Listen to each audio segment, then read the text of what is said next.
Rob Smith here. I'm delighted to be joined by Callum Haughian as he prepares to take on Joshua Adeboye at Cage Warriors London. Callum, how are we doing, mate? Doing good, man. Doing good. How are you? I'm very good, mate. I'm very good. So let's talk about this matchup with Josh because you're both very young in your careers, both 1-0, both undefeated guys. It seems that Cage Warriors are kind of usually with Cage Warriors, you kind of tend to fight with earlier, and you might fight someone with a bit more experience, but against lower level competition. But they seem to be matching two young guys, same level against each other. So, what do you think of this matchup? Yeah, definitely. It's a good matchup where, we're both, like you said, 1-0 prospects coming up. Both had pretty good amateur careers, won a couple belts each, I think. And yeah, he's a tough opponent, man. He is a tough opponent. I do respect his skills. Comes from a really good gym as well, Renegade. And so I know he's going to be really well prepared and ready going to the fight. But to be honest, these are the kind of fights I want. I don't want to get prepared really for 8 weeks just to go through, just to fight some guy that's going to be blown away in like 20 seconds. You know what I mean? So I want to be prepared, and this kind of motivates me going into this training camp. Knowing that I've got a tough opponent who's got dangerous skills, but I feel like it brings the best out of me. Having this kind of opponent. Yeah, I think you're spot on. I think that shows a real fighter's mindset because like you do see it, and I think I understand it to a certain degree, but I also don't at the same time. You see a lot of times when people first go pro, they'll fight kind of lower level, maybe guys with negative records who maybe just journeymen, but you seem to be the opposite where you want to have these tough challenges straight away. And I think that's the mindset of a real fighter who is destined for bigger things. Yeah, no, that is usually the kind of play that people take is to have the first few fights at pro, have the journeyman, or much easier fights where they're massively favored, and then slowly bit by bit get up. And I'm not knocking them, because it builds a good record, and professional is like a business as well. So, you can I understand why people do it as well. But yeah, I just fight Cage Warriors, tough guys. I thought, why not? 25, um, why not Simon Cage Warriors, take these fights, and just, yeah, just yeah, go ahead with these kind of fights. Yeah, for sure. And we'll talk a little bit about your amateur background because you're a Cage Warriors Academy like, prospect. You had a lot. You won titles. You had a lot of success, and so it was kind of a no-brainer when you got signed to Cage Warriors. And you won your first fight via a very nice submission. So for the Cage Warriors fans who might not have seen that first fight, can you kind of explain your fighting style? Would you class yourself as more of a grappler, striker, well-rounded? How would you class yourself? For this for the pro fight. Yeah, yeah. Yeah, so that was a good fight as well. Like you said, with the same one with Joshua, it was tough fight. For a pro debut. I don't think anyone would really, or very very few people would have a pro debut with the caliber opponent I had before. With Marco, was a really good opponent. I think he had like 16 or 14, 16 amateur fights, one bronze medal with IMAFs, and had 5 fights already as pro, three with Cage Warriors. He was 3-2, really tough opponent. And again, made me prepare really well for him and had to prepare really well. And it was a tough fight going into that, to be honest. And I had a really bad weight cut, had some injuries. But in the end, got it all done and performed really. And yeah, ended up performing one of my best performances to date, to be honest. So, I do think that the bigger the platform, I always feel like the better I perform. Um, like if if I fought on smaller shows, I fought on bigger shows, but it seems like bigger the shows get, the better I perform. And I kind of seen on social media that you posted about how you're saying you had a really tough weight cut. And so, what have you done differently to prepare this time to kind of right those wrongs from that last weight cut? I moved up a division. You know what? No, in all seriousness, I wanted to fight at featherweight again. I don't think I'm necessarily done at featherweight. I'm pretty big for featherweight, to be honest, but they just offered me this fight at lightweight, and I saw the fight. They offered me Joshua, and I liked the matchup. I liked the challenge, and I thought, you know what? Let's just take it. Screw Yeah. it. And you were kind of saying how this is the sort of fight that excites you. What about Joshua's style that it really excites you the most? I like it. Like there's the danger of being knocked out. You know what I mean? There's the risk. Like he's got good striking, good power, good kicks.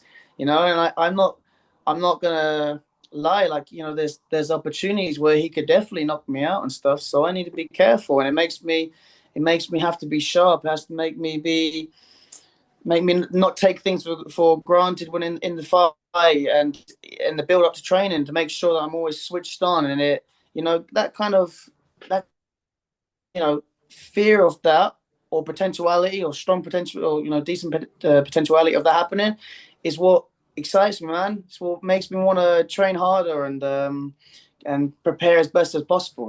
These are the kind of fights that I want, the ones that scare me or the ones that can potentially be is dangerous. So you mentioned there how kind of the fear is a kind of a motivator because obviously no one wants to get knocked out and no one wants to lose, so it's kind of motivates you to work that even harder. What are some other big motivations for you? Um, performing when on the big stages, having people there, putting the pressure on myself, having all the support that I have in London as well. That is another one. Uh, that's a massive motivator, to have all that pressure, to go through all the emotions of fight day and fight week and fight day and walking out and making the walk and fighting.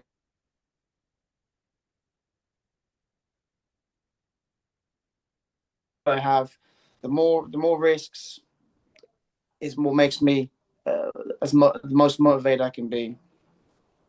Yeah, and so you train over at GB Top Team. That gym is it's absolutely stacked with just unbelievable amount of killers. So talking about training there and having so many looks from so many different high level bits of talent. Yeah, like what GB at GB we have like probably I think I'd say we're probably the best team in Europe.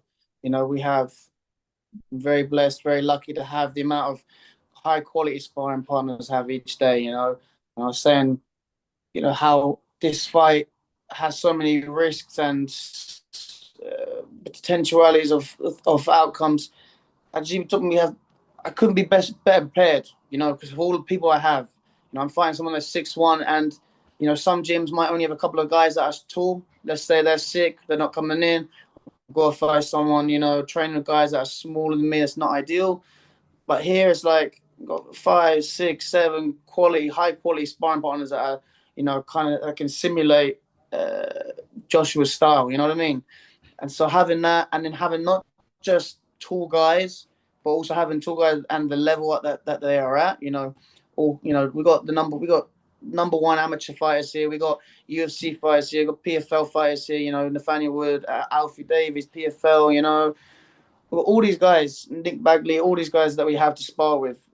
You know what I mean? I can't complain. And with these guys, it just gives me even more confidence going into the fight that I've prepared with the very best that there are. And who at GB do you like training with the most? Is there anyone in particular? It depends. It depends. Like if I'm fighting someone, if I'm fighting someone shorter, obviously, a stocky wrestler, I will obviously trying to spar these guys, be around these guys, training with these guys in particular, because I want to get the body type as close as possible and get the similar kind of look. So for this camp, for example, I spar with like people like Mehmet Maslak, Jake Gifford, Josh Bradbury, guys that are taller than me, Sean Fraser, you as well, you Cage Warriors, guys that can give similar looks and also extremely tough rounds. And so we're still a few. I think it's like we're still a few weeks out from the fight. So how is training looking like for you? Are you in like the sort of peak, sort of high intensity training at the moment? Yeah, so trying to like coming down into more like getting quality over the quantity as much. I think I always kind of go for quality over quantity, but like even more so. So I don't want to try and mitigate risks as much as possible. Of injuries. Obviously, there's such a common thing in this sport. We're not playing chess. We're not playing. So we've got to be careful of these the risks that come with it. So we try and mitigate that as much as possible, and try and go for more high intensity kind of sessions, but shorter ones, if that makes sense. Um, and yeah, that's what we're kind of doing at the moment now, but kind of tapering it down into more intense, shorter sessions rather than the longer ones. And I'm curious, obviously, obviously you're still very early on in your pro career. And when you first started getting into the sport, first started training, you maybe had your first amateur fight. Did you ever see the success that you've had now? Did you ever see yourself in Cage Warriors?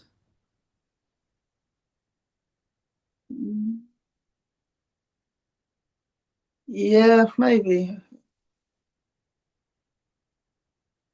It's a good question. Where did I see it? I've always said UFC, UFC champion, all that. But I think even now, if I can look back on from where my first fight, I'd be pretty happy where I've got to so far. But now I can definitely see how much further I can go. Like, from having just one fight and having no idea about what was going to happen to now being here, it's definitely I'm quite happy with where I've got to.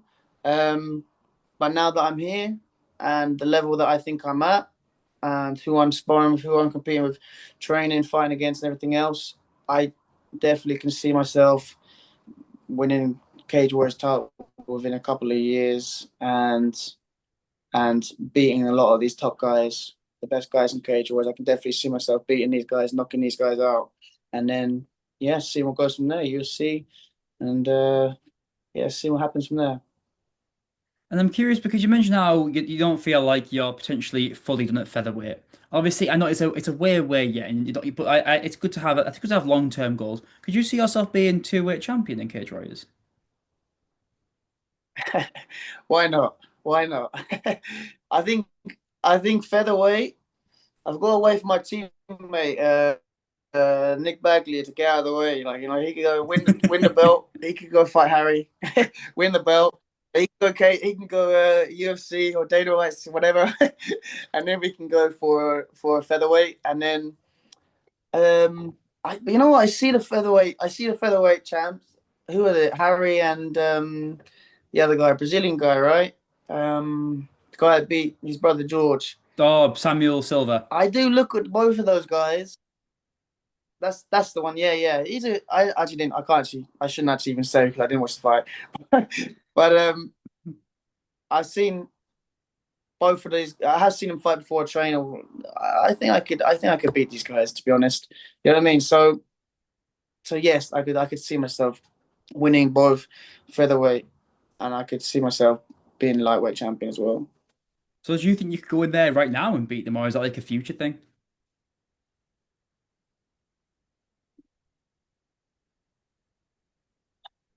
They're tough fights, but I think I could. I think I could. I think I could. I think I can knock them both up. To be honest. Yeah, I think you gotta have that confidence. You gotta believe in yourself. So I think you gotta sort of Yeah, it's sometimes a little bit of delusion's a good thing. I know some people delusions are what I hear a lot in MMA, and I think it's also. But I don't think it's a negative. I think sometimes you have to have that sort of mindset of I can take on anyone, I can beat anyone. Because if you don't believe in yourself, you're gonna get chinned, you're gonna get beat. That's how I kind of see it personally. 100%, man, 100%. And it's not like a disrespect thing that I think, like I could just walk through these guys. That's what I'm saying. I don't think I could walk through these guys. I think they're both super, super tough fights. And I think they're both very, very skilled. Um, but I have confidence. I have confidence in my skill set. And I think I definitely could beat them. But like I said, they are both super tough fights. And they're for the future, man. I still got a lot of hard fights to come now. I've got Joshua in front of me, who's a super tough fight, and once hopefully get through him, then we can see next one, and then take each fight at the time, man. But 100%, I can see myself fighting these guys in, I guess maybe a couple of years. Win 3, 4 fights in that time, 5 fights, right there. Then I'm right there. Then. And I'm curious. I always think like, say you weren't doing this sort of thing, if you weren't a fighter, what do you think you'd be doing right now if you weren't a fighter? Uh, I don't know. I like. I'd probably do some university. I like psychology, so I'd probably be doing some kind of degree there. That'd probably be what I'd be doing now instead. going And down that what's kind of made route. and what's made you choose the MMA path for a career? Um, I've always said like we have a very we have a very small window where we can compete at high levels of sports.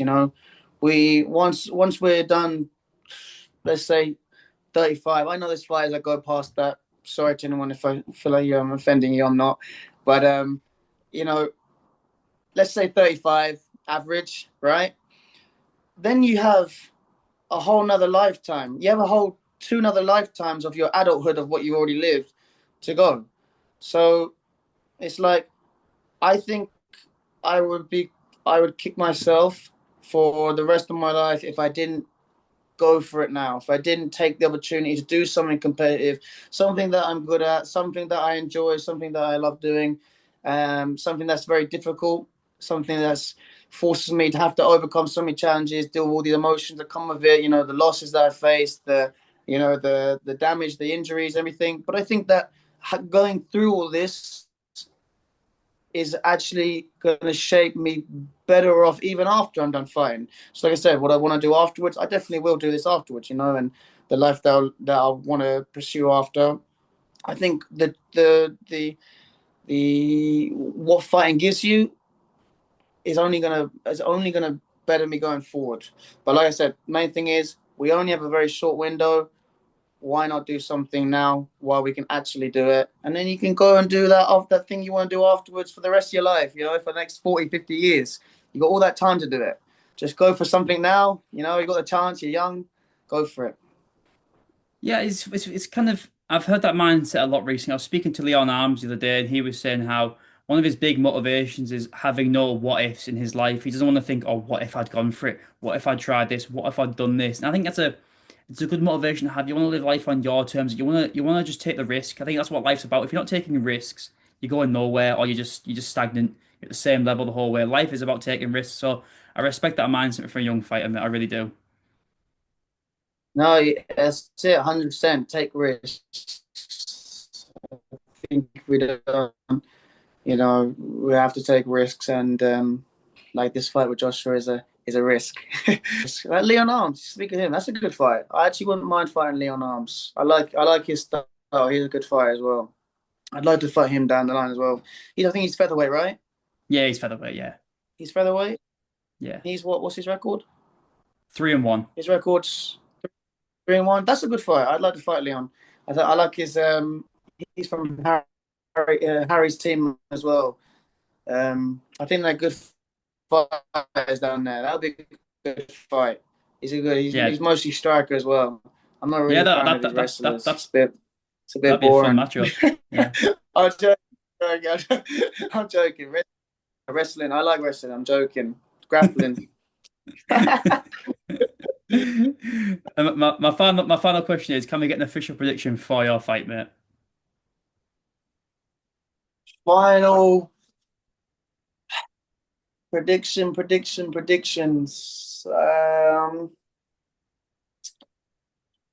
I think as long as I don't get knocked out, I'm gonna say I think I knock him out before I round two or three. Round three, I think. Probably a knockout. I reckon I'm gonna Yes, knock him I out like it. round I like three. it. I mean, I As long can't as he wait to doesn't watch go this for one. wrestling. Yeah, yeah. I was gonna say, as long as Joshua doesn't go for wrestling, I see he does a bit of wrestling. So I'm gonna say this now, Joshua, don't let's just not wrestle. But Well, Callum, mate, I want to thank you for your time, mate. It's been a real pleasure speaking to you. no, appreciate it, man. Appreciate it. Thank you.